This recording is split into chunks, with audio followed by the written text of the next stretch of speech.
Okay, hey guys. Today I just want to do a little demonstration video of this website that I'm working on for the last little bit. So what is it? This website is dedicated to collecting coins, banknotes, little tokens, souvenirs, everything like that. Yeah, and so I just got into this hobby of, collecting notes and coins and stuff. So I've got like a whole bunch of all of these things, just notes, and then, in my other thing over here, I've got coins, and yeah.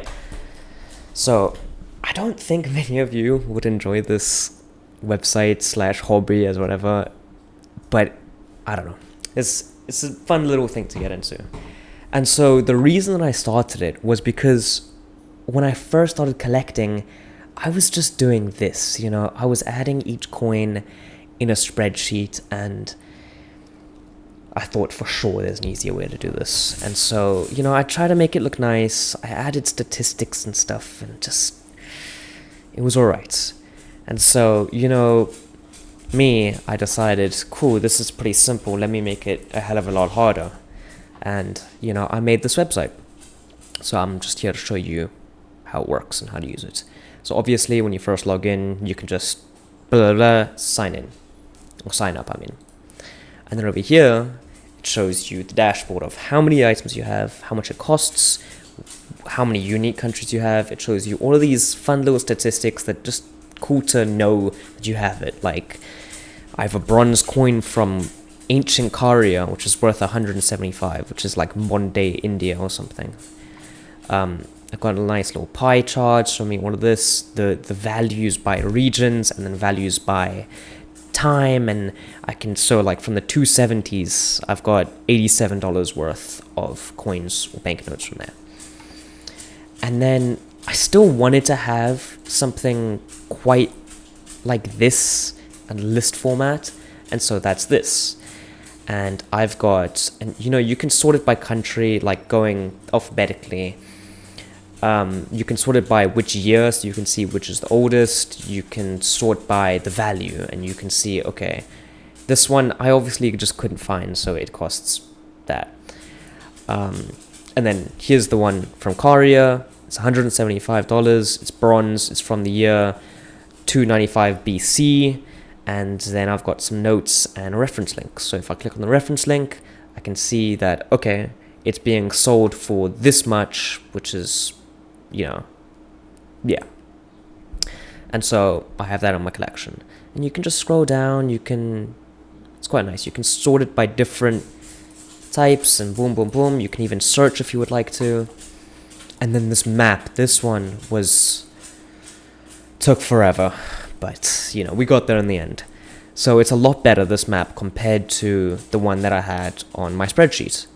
See, this one, it just like, there's no countries, it just doesn't show you anything.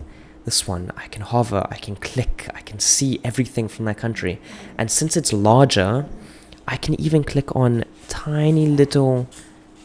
Okay, well, now of course it's bugging as soon as I try to show you. But like, I could go to Isle of Man right there. I could click on that. But I'm trying to click on Mauritania.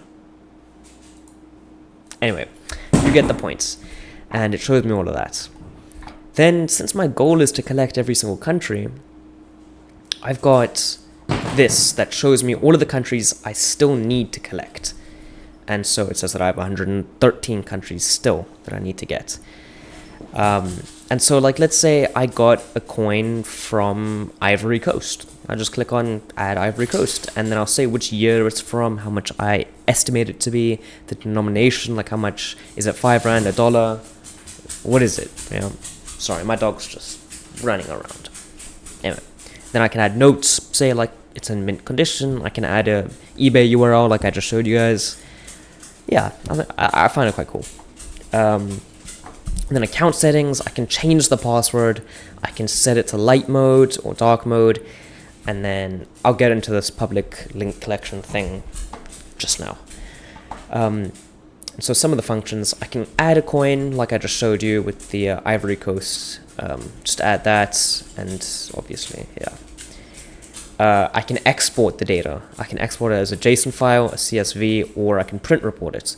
As a JSON, if I were to do that and open it up as a notepad, then you'll see that it comes out in a list like this. And so the reason that I've exported it this way is so if I were to go to import data, then I just copy paste this list into here.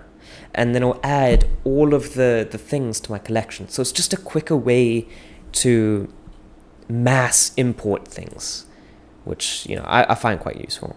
And if I were to click print reports, then I can either print it or it can come out as this list. And so if you're just taking it to a coin fair or you want to show it on paper, this is a much easier way just to quickly get everything you need, boom, like that.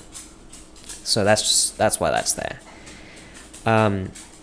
This option, clear all data, I need to physically type all caps, clear yes, and then delete all data. It's just a little fail safe, because what this does is it completely removes everything in your database. And yeah.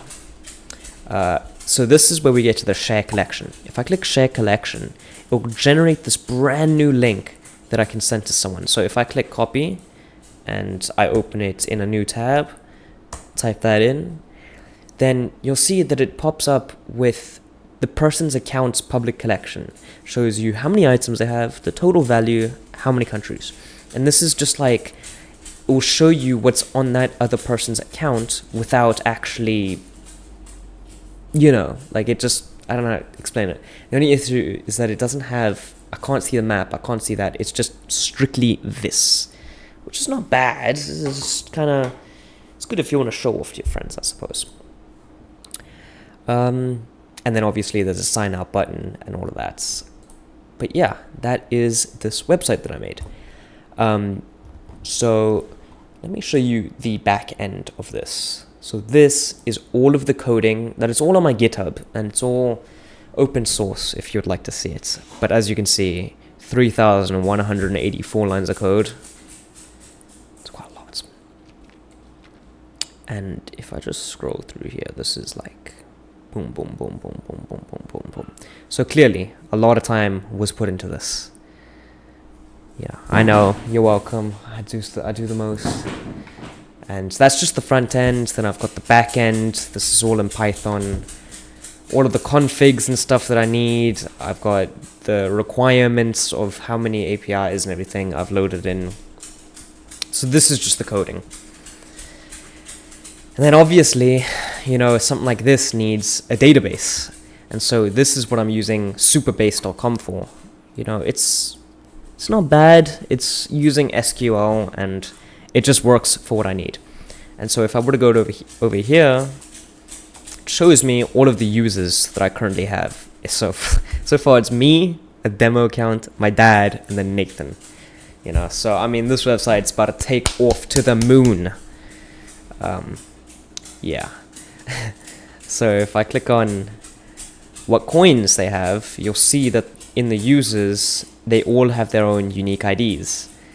And so, you know, let's say I wanted to see my dad's coin, right? Because he's user 6. It says that he's added a coin from Isle of Man in 2002, and it's a 1 penny or 1 pence or whatever. And then you can see all the rest. So it's quite nice. I forgot to mention that the passwords are all hashed and that I never get to see them. These are all strictly encoded and encrypted. It's completely safe, guys. I promise this website's good. The safety is good. And then obviously to actually host it, I'm using this website called Render, which I'm paying $7 a month for, just to keep it running at all times. Yeah. And this is just grabbing the code from GitHub and hosting it here. And then I bought my own domain, MyCoinShelf.com, for $1 a year. So thank God I got that on a good deal. But yeah, that is my little coin collection website. And this is my Instagram. So, okay, never mind. This is not my Instagram. But thank you for watching. Yeah.